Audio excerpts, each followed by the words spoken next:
Guys welcome back to my channel. कैसे हो आप सब? आई होप सब अच्छे होंगे।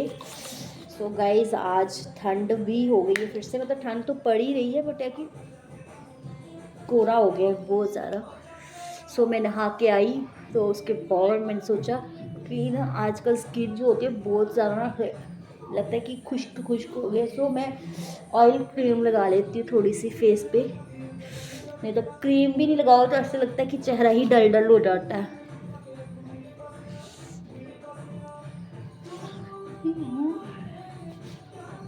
आज मेरी बच्ची स्कूल गई है, मेरा मन ही नहीं कर रहा था, उसका मन कर रहा ही था जाने का। फिर मैंने सोचा कि चलो ठंड में बच्चों को क्या करूँ, भेजूँ नहीं भेजूँ। फिर मैंने कहा नहीं चलो भेज देती हूँ। ऐसे भी घर पे भी वो पूरा दिन टिकती तो है नहीं। इनको छुट्टियाँ डाल देनी चाहिए थी, मतलब लोहड़ी के बाद बच्चे स्कूल में जाते, क्योंकि लोहड़ी के बाद वैसे भी सर्दी में ना बहुत फर्क पड़ जाता है ना गाइस, क्या कहते हो?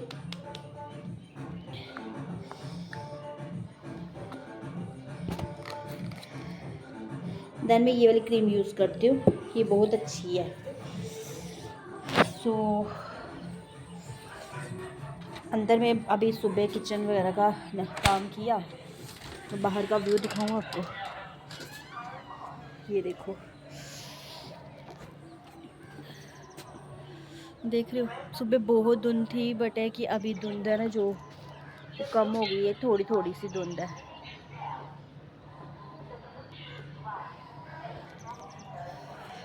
मेरे बेड़े में देखो अभी खलियार ही खलियार पड़ा हुआ। सो गाइस हमारा आ गया दूध वाला।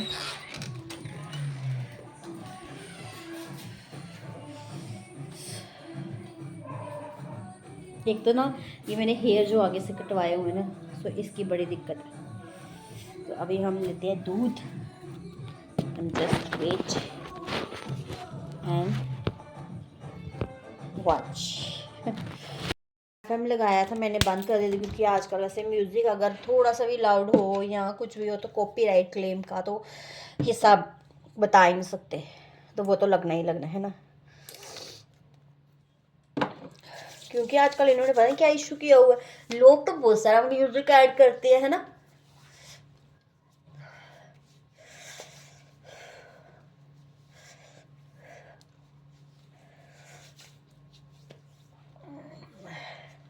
पहले मेरा बड़ा मैं ना थोड़ा सा तैयार होती थी जब मैं ससुराल में थी ना गाइस, सो मेरा बड़ा मन करता था तैयार श्यार होके रहना।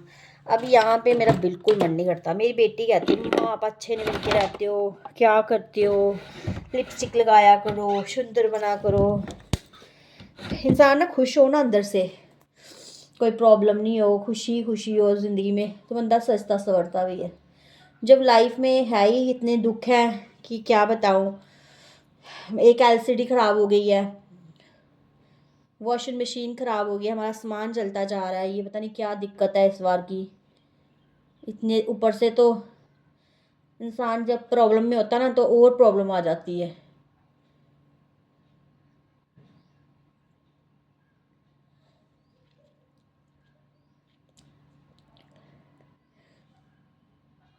फिर भी कहती हूँ भगवान चलो जो आपने मेरे नसीब में लिखा हुआ है, शायद से मेरे भगवान ने ही लिखा हुआ है, सो तभी ऐसा हो रहा है ना।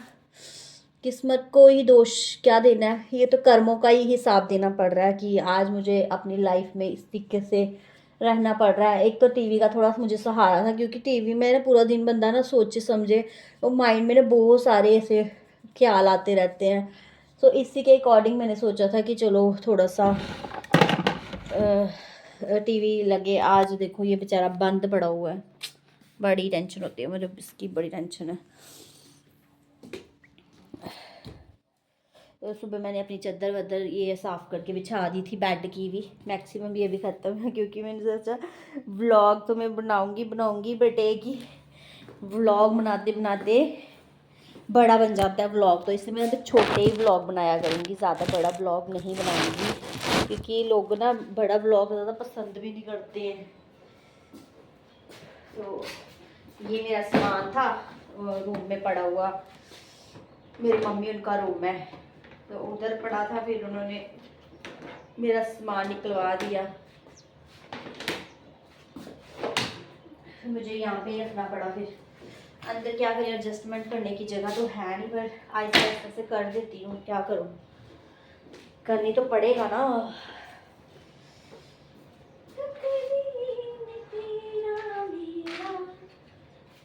साथ यही तक था,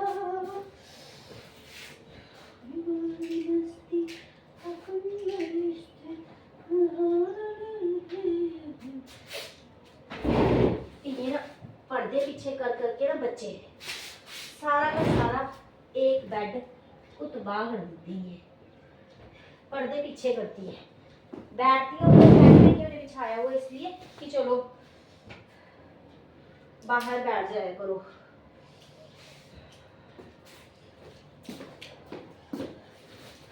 आज का कपड़े कहाँ धोए जाते हैं, बेटी की जैकेट है मेरे से नहीं धोई जाएगी क्योंकि मशीन खराब है तो सूखते ही नहीं है कपड़े।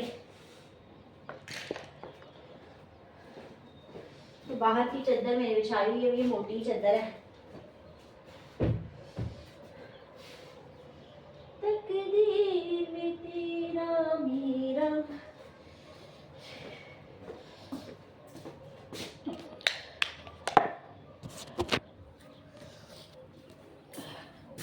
ठंड इतनी है कि बाहर निकलने का मन नहीं करता है ना। एक तो फर्श इतने ठंडे मेरे, उनका दूध रखा हुआ है, अपना दूध उबल गया तो कोई बात नहीं, उनका उबल गया तो बोलेंगे जानिए उबाली उड़ा।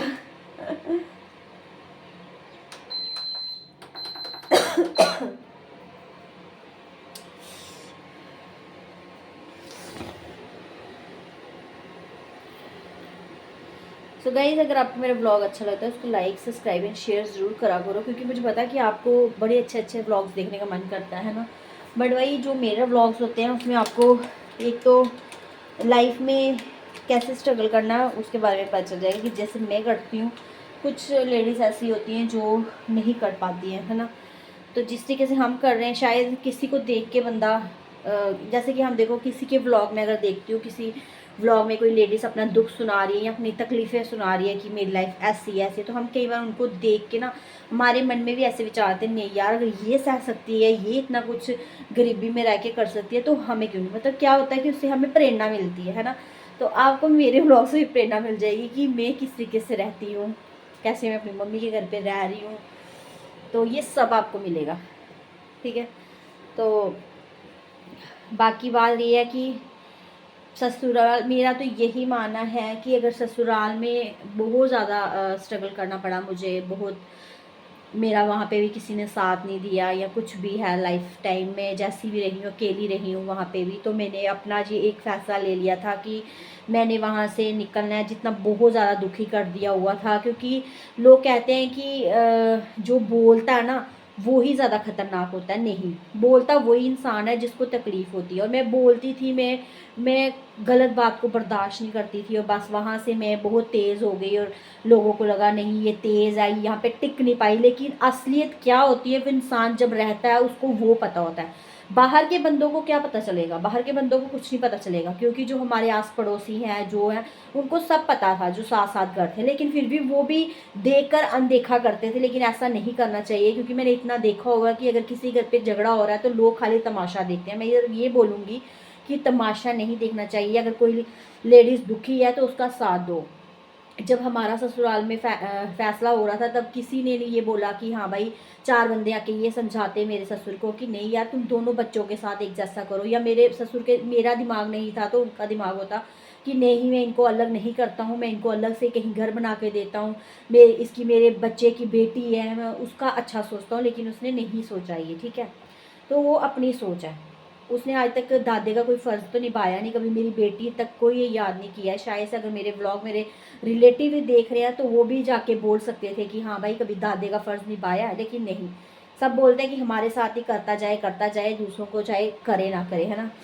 तो वो मेरी प्रॉब्लम थी वहाँ की। फिर वहाँ से मेरा, जब मेरा वहाँ से निकली, मैं वहाँ से निकली, उसके बाद मेरे दिमाग का ये था कि नहीं, यहाँ पे तो अपनापन नहीं मिला, यहाँ पे तो वो प्यार नहीं मिला जिसकी ज़रूरत थी। चलो अपने मम्मी पापा के घर पे चलते हैं, वहाँ पे प्यार भाव सब मिलेगा। लेकिन वहाँ से निकल कर भी यहाँ पे बहुत तकलीफ़ें सहनी पड़ी हैं, बहुत कुछ सुनना, जितना वहाँ पे नहीं सुनना पड़ा, वहाँ से ज़्यादा यहाँ पे आके घटिया से घटिया शब्द अपनी लाइफ के ऊपर लेने पड़े, जो कभी माइंड में सोचा ही नहीं था, मतलब कि वो शब्द मिले। लेकिन मैं यही कहूँगी कि ससुराल से अगर आप दुखी हो या जितनी मर्जी लाइफ में आपको कष्ट मिल रहे हैं, लेकिन ससुराल से निकल के आप रेंट पे रह लो, सड़क पे सामान बिछा के बैठ जाओ, लेकिन मायके में मत आओ, मायके में मत आओ। बस मेरा तो यही डिसीज़न है कि मायके में वही लड़कियां आती हैं जिनके माँ बाप का बहुत ज़्यादा साथ होता है अपने बच्चों पर, अपनी बेटियों पे, वो कुछ जान कुर्बान कर देते हैं। लेकिन कई माँ बाप ऐसे होते हैं जो डर जाते हैं, वो नहीं आपका साथ दे सकते हैं।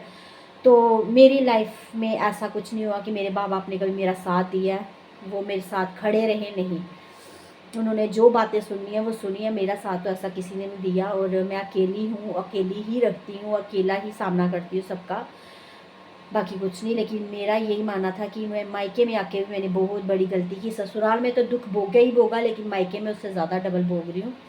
आगे क्या है मेरी किस्मत में गाइस, मुझे कुछ नहीं पता, क्योंकि मेरी किस्मत में क्या लिखा हुआ है मुझे कुछ नहीं पता। मेरी बच्ची है, मेरा घर नहीं है, मैंने वहाँ का कर्जा देना था दे दिया, यहाँ का कर्जा देना है वो देने आई हूँ, मतलब मैं कर्ज ही चुका रही हूँ। बाकी हाथ में मेरे कुछ भी नहीं है, ये खाली है। तो बाकी बेटी की किस्मत क्या है वो मैं नहीं जान सकती, बेटे इतना था ड्रीम कि कोई ऐसा इंसान होता जो थोड़ा सा तरस कर जाता और मेरी बेटी को मकान बना के या कुछ भी कर देता। भाई बेटी बेटी करूँगी तो चला चले, पता चले कि बेटी को भी उल्टा लटका दिया, तो कुछ भी नहीं है हमारा गाइस। बस यही बात करूँगी कि अगर सपोर्ट कर सकते हो सो करो, बट आज तक मैंने बहुत कोशिश की यूट्यूब चैनल बनाने की, बट है कि मुझे सपोर्ट नहीं मिली, उल्टा मेरे सब्सक्राइबर कम हो गए। उल्टा लोगों ने क्या किया कि अगर मैं यूट्यूब या फेसबुक या कुछ भी बनाती हूँ तो सब मुझे क्या करते हैं कि मेरे आईडी पे जाके ब्लॉक करते रहते हैं, रिपोर्ट करते रहते हैं। तो मेरे को वहाँ पे ही थप्पा लगा देते, वो सोचते हैं पता नहीं ये टीवी चैनल में आके या यूट्यूब में आके या इंस्टाग्राम में या फेसबुक में पता नहीं कितने पैसे कमाने शुरू ना हो जाए, कहीं ये पॉपुलर ना हो जाए, तो उनको वो भी तकलीफ़ हो जाती है और वो रिपोर्ट्स कर देती हैं। तो मेरे जो फॉलोअर्स होते हैं वो सारे कम हो जाते हैं। सो अगर आपको अच्छा लगा हो तो लाइक सब्सक्राइब ज़रूर करना और मुझे सपोर्ट करना। Thank you. सो गाइज मैंने किचन का बर्तन सारे धो दिए हुए हैं। आज देख रहे हो सिंक पूरी खाली है, क्योंकि मेरा सबसे ज़्यादा सुबह काम होता है कि खाना शाना खा के जल्दी जल्दी से अपनी किचन को जल्दी से साफ़ करें, क्योंकि मोटर लगी होती है और मोटर का पानी गर्म होता है, उसी के जल्दी जल्दी मैं उसी के साथ साथ अपने बर्तन वर्तन धो देती हूँ। क्योंकि बाद में ना टैंकी का पानी इतना ठंडा है ना कि आपको पता है, हमने तो गीज़र वगैरह तो लगाया नहीं है ना, तो वो हम लगा भी नहीं सकते आई थिंक, तो इसीलिए हम उसके साथ होते हो। मैंने किचन को पोछा भी लगा दिया और धो दिया। मेरा किचन का काम मैक्सिमम ख़त्म हो गया, कोई भी काम नहीं है किचन का। सब्जी वब्जी बनी हुई है, तो सुबह बनाई थी मैंने मशरूम एंड आलू मिक्स करके, तो बीच में गाजर डाली थी, वैसे सब्जी बना दी। तो लड्डू मेरी स्कूल गई है, तो फिर तभी मैंने थोड़ा सा फ़ैन लगाया हुआ यहाँ पे कि किचन ना सूखती नहीं है इतनी जल्दी से, तो इसीलिए मैंने इसको लगा दिया हुआ है।